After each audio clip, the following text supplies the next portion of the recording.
Bonjour YouTube, aujourd'hui petite vidéo avec Boris. Bonjour. Sur le XTR, le Chronos XTR. Donc j'avais fait une première petite présentation comment ce véhicule avait été conçu, les évolutions par rapport au Chronos traditionnel, les points positifs et points négatifs. Il y avait un petit truc qui m'avait choqué, c'est de ne pas avoir certaines petites options dessus dès le départ, dont les corps de diff en ALU 70-75, comme soi-disant qui a été full ALU 70-75, ça me gênait de ne pas les avoir dès le départ. Donc Boris va trouver une solution, va dès le départ la mettre toute option, pratiquement. On va mettre toute option. Toute option, full option, tout ce qui est possible de la mettre dessus, voire même des choses qui ne sont pas prévues pour ce véhicule-là, qui existent sur d'autres marques, on va les mettre quand même dessus. Donc on va vous voir des petites astuces, des petits tuyaux de montage et l'explication. On va le faire de façon qu'il fasse du bash comme du circuit. Voilà. Donc agréable à conduire sur du bash et sur du circuit. Donc on va optimiser le confort de conduite plus que la motricité. Parce qu'on sait que c'est un modèle qui transmet bien, qui marche plutôt fort en niveau puissance. Donc on va jouer sur le confort de pilotage. Qu'est-ce qu'on voulait dire d'autre? Donc on va faire dans un premier temps les amortisseurs, ensuite les corps de diff et l'électronique. Donc on va faire tout ça étape par étape. Il y aura des parties accélérées, des parties évidemment lentes. Ouais, pour bien expliquer, voilà. Parce qu'on ne veut pas tout mettre en accéléré, mais on ne peut pas tout mettre en non accéléré. Il y en a pour des heures. Il y en a pour une journée ou 2 jours de boulot pratiquement. Voilà. Donc, on est parti pour faire cette petite vidéo-là. Les amis, vous allez pouvoir apprendre.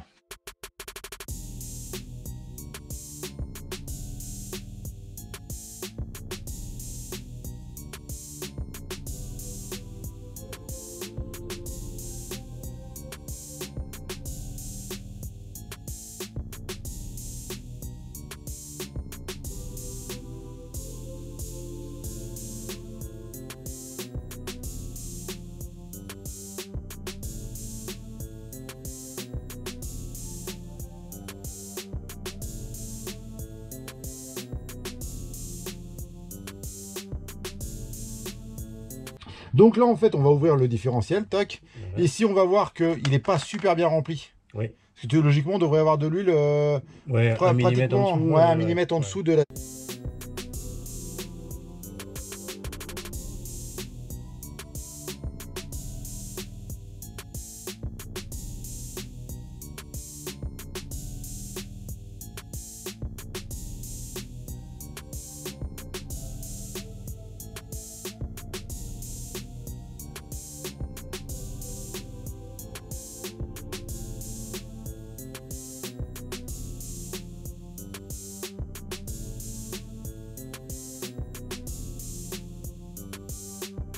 Donc les rondelles Toujours les... viennent à gauche.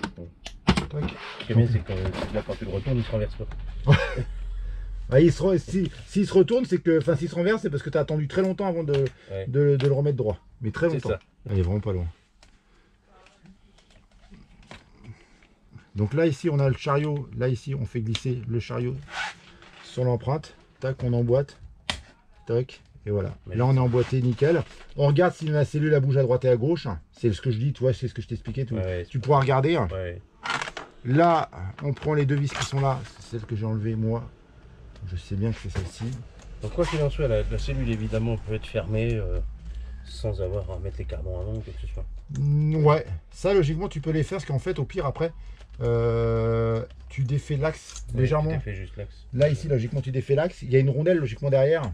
Fais gaffe qu'elle tombe pas parce que j'ai mis celle de devant déjà de côté. Voilà, tac, et tu le remets comme ceci. Okay. Hop là, après tu remets la tige. À part si c'est une écriture blanche comme ça, il faut la mettre dans le bon sens. Oui, il faut la mettre de façon à ce qu'on la voit, mais sinon l'autre. Après, ce que je trouve ça dommage, c'est que tu vois, sur les versions XTR, faire une petite sérigraphie. Ouais, ben sur les autres, elles sont marquées, pas sur celles que tu achètes directement avec la voiture. Ouais, elles sont en ALU 70-75, mais elles sont pas marquées. Elles sont pas marquées, ouais. C'est un peu dommage, ça, je trouve. Ça, c'est mon petit point. Ouais, c'est pareil, c'est chipoté pour rien, ça. Ah ouais, c'est dommage. Donc là, toujours, on vérifie à chaque fois qu'on a fini le montage. J'ai bien ma rondelle derrière, j'ai bien ma rondelle derrière. Voilà. Toc, je remets mes rondelles. Il doit pas être enfoncé, mais bon, c'est pas grave. Oui, non, on va l'enfoncer, t'inquiète pas. De toute façon, il n'y a pas le choix. Il va falloir qu'il rentre. Autrement, s'il n'est pas bien enfoncé, en fait, tu vas pas pouvoir enfiler. Oui, on va pas pouvoir remonter ça. Ouais. C'est tac. Donc là, ici, là, tu mets en position. Merde, j'avance. Il y a plus une petite tirette avant à mettre. Là, ta tirette, elle vient ici, comme alors, ceci. Elle sert à quoi, elle, la tirette?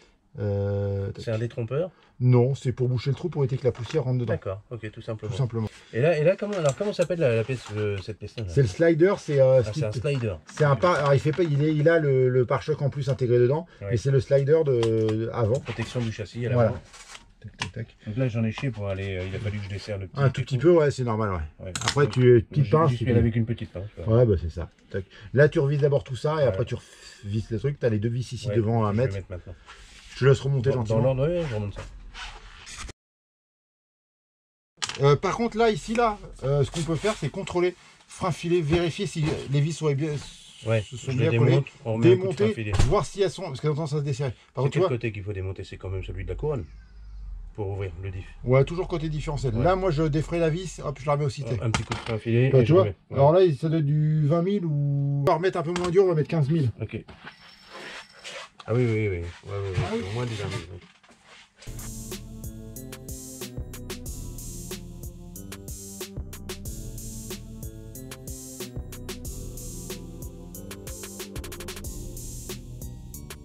Bon.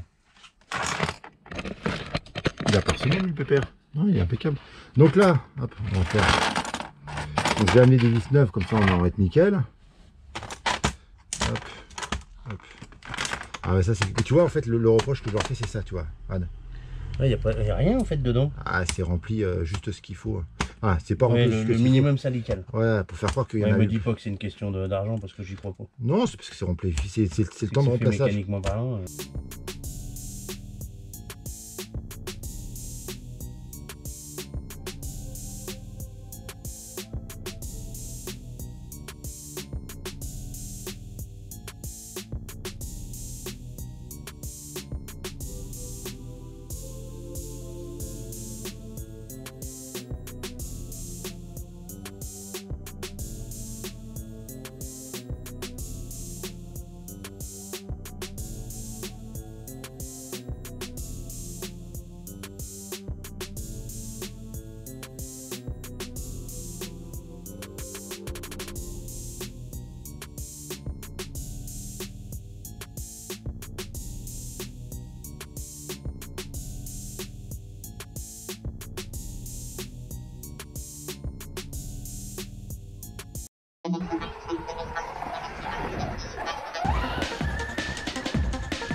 Avec Boris, on a fait un petit roulage, on va refaire un petit point vite fait de la voiture. Donc, fin de montage, on a fait le montage. Là, on va faire un petit descriptif de tout ce qu'on a fait, les petits réglages, Les petites évolutions. les évolutions qu'on a fait entre temps, parce qu'entre temps, on en a refait un petit peu un peu plus. Donc, on va vous dire tout ce qu'on a fait sur ce véhicule-là. On va donc carrosserie du XTR, c'est le châssis XTR. On a dessus rajouter une petite plaque en métal. Alors c'est vrai que la plaque d'origine a tendance à passer à travers. Ouais. Moi je conseille de prendre soit des grosses rondelles alu qu'on trouve un peu partout. Là, il y a les deux. Il y a les deux, donc là on est Ah, tranquille, bah là, ça il peut a plus jamais ça, bougé. et ça peut plus bouger. Après on va reparler de l'aileron après. On a la carrosserie traditionnelle, elle bouge pas. Le petit conseil, mettez du scotch armé comme il a fait un petit peu de chaque côté, même un peu sur l'arrière ici, mais les parties fragiles c'est là. Et ici là parce que ça vient s'accrocher, il y a des fois avec la roue, les roues sur le côté, mais là elle est bien protégée. Donc dessus il a équipé un K8 Elite avec un 150 ampères, avec un... Non, celui-ci c'est 150 ampères, avec un ventilo haute vitesse en alu, de façon à bien refroidir son moteur pour pas avoir des problèmes de chauffe. On a un servo de 32 kg dessus sur celui-ci. Hein. Au-dessus, on a rajouté les diffs en alu 70-75. Alors cette voiture-là, elle a été toute full option, celle-là. Ouais, on l'a mis full option, ouais, sous full option. On a, alors, ce que nous on a fait pour avoir un confort de pilotage, on a durci les barres anti-roulis avant-arrière pour avoir plus de stabilité, un meilleur rendu avec les barres anti-roulis. Ouais. On a fait, alors ça c'est Boris, le petit bricolage à Boris. On a pièce en alu pour renfort, à force de faire des wheelings, pour ceux qui bâchent beaucoup, on a cette petite pièce là. Alors c'est une petite pièce que j'ai en magasin qui valent pas cher. Si un jour vous êtes intéressé, on peut vous vendre ces petites pièces là qu'on a fait faire usiner, hein, de façon à éviter que ça déchire constamment la pièce qui est en plastique. Donc ça renforce bien, donc on le fait de chaque côté, hein, de la voiture. Et ça protège bien la voiture, ça renforce bien l'aileron. Et c'est vrai qu'il y a les réglages, oui. Ouais, les réglages sont toujours possibles. Oui, les réglages sont toujours possibles. Ouais. Il y a toujours les 4 points de réglage, donc on a toujours la même possibilité de réglage. Ça n'a jamais répété depuis. Ouais. Voilà. Depuis tout à l'heure. Donc là, c'est vendeur. Donc dessus, après, t'as pas fait de grosse évolution. Hein, si, on a remis la barre à Karman, on a mis le renfort de barre à Karman. Ah oui, on a refait donc le petit renfort de barre à Karman. Voilà, ça ici là, ouais, c'est pas facile à voir. Ici on a la barre d'Ackerman qui est là, et au-dessus vous avez la barre de renfort qui a été rajoutée entre temps. Ah bah, les full options, hein, celle-ci. Hein. Full option, il n'y a pas une option qui a pas mis dessus. Les nouvelles fusées avec les nervures que maintenant on trouve, Coralie a corrigé pour éviter que ça bouge. Donc elle a vraiment été toute optimisée, à des chapues et tout ça. Le petit souci, on va y travailler de temps en temps, les chapes ici cassent, on va y travailler. Ça a encore ça arrive de temps en temps. C'est le petit point faible. Le seul point faible qui reste sur cette voiture, c'est vraiment ça. Cette chape-là qui pète, c'est la direction avant, celle-ci qui a passé facilement. Donc on va essayer de trouver une alternative un peu plus solide. Ouais, un peu plus solide. À part ça, on a. Non. Après, c'est une super voiture, ça marche bien, c'est d'une stabilité incroyable. Et non. Puis c'est voilà, bon, elle est entièrement optionnée, c'est vrai, mais ça marche bien. C'est vraiment. Donc toutes les noix de cardan ont été changées en traité dur, ouais. Donc elle bouge pas. Les usures qui fait moins. Les diffs, ils sont métalliques. Sur celui-ci, tout en ALU 70-75 avant-arrière, et le central est en métal d'origine. Voilà. Puis c'est à peu près tout ce que je vois qui a été fait. Pour moi, c'est déjà beaucoup. C'est une voiture au niveau ressenti, ouais, tu t'amuses bien. Je m'amuse, mais vraiment super bien. Là, on a mis pneu Truggy pour avoir une configuration plus précise au niveau pilotage, ouais, et plus confortable. Après, s'il veut repasser en bashing, il change les pneus et puis il repart en bashing. Et je bâche pas moi, mais pas pour le moment en tout cas. Pas pour le moment, pour l'instant, essayer d'apprendre. Comme je dis toujours, avant de bâcher, les gars, il faut penser à remettre les roues. Ouais. Sur des petits sauts, remettre la voiture sur les roues régulièrement. Quand on fait des sauts trop importants sans qu'elle retombe sur les roues, et ben on est appelé à casser, qu'on a du Traxxas, qu'on ait du Armac, qu'on ait du Losi, qu'on ait toutes les marques du monde. Si on ne retombe pas régulièrement sur les roues, la voiture elle souffre. Ouais. Je suis un peu d'accord avec ça, sachant que je ne retombe pas souvent sur mes roues. Donc non, mais si, je suis en train de m'entraîner, mais vraiment il faut faire des tours de piste et se forcer à bien contrôler. Et puis voilà, une fois que c'est contrôlé comme ça. Donc là on voit que tout a été fixé, bien propre, bien. Les fils ne vont pas aller facilement se frotter contre un cardan ou autre. Pensez que si vos câbles frottent contre la transmission, contre les pignons et tout ça, on va manger des batteries bêtement, on va abîmer du matos bêtement. Donc essayez de câbler proprement votre voiture. Moi je vois il n'y a pas longtemps, il y a un gars qui m'a ramené une voiture avec prise d'équilibrateur de charge arrachée. Ça c'est une bêtise, c'est parce que le gars l'a pas bien rangé autour de l'arme. Je sais pas encore trop ce qui s'est passé, mais le bac était cassé surtout. Oui. Donc la batterie elle pouvait avancer un peu plus, un peu moins, et du coup c'est des pannes bêtes qu'on crée, et du coup on abîme des batteries à 50, 100 euros. Une batterie coûte vite cher. Donc voilà. Je roule avec du Serpent, avec d'autres marques, X-Ray, ainsi de suite. Avec Lucien, on roule régulièrement avec un Serpent. De temps en temps, il me le prête, donc je sais ce que ça donne. Je le trouve pas meilleur, pas moins bon qu'un X-Ray ou qu'un Serpent. Donc ouais, non, une très bonne voiture. Ouais, super bagnole. On vous dit à très bientôt les amis, sur une prochaine vidéo. Et puis n'hésitez pas à liker la vidéo. Donnez-nous vos commentaires sur ce véhicule-là, si vous avez le même véhicule, les soucis ou les points positifs de cette voiture-là. Et je vous dis à très bientôt, au revoir. Salut.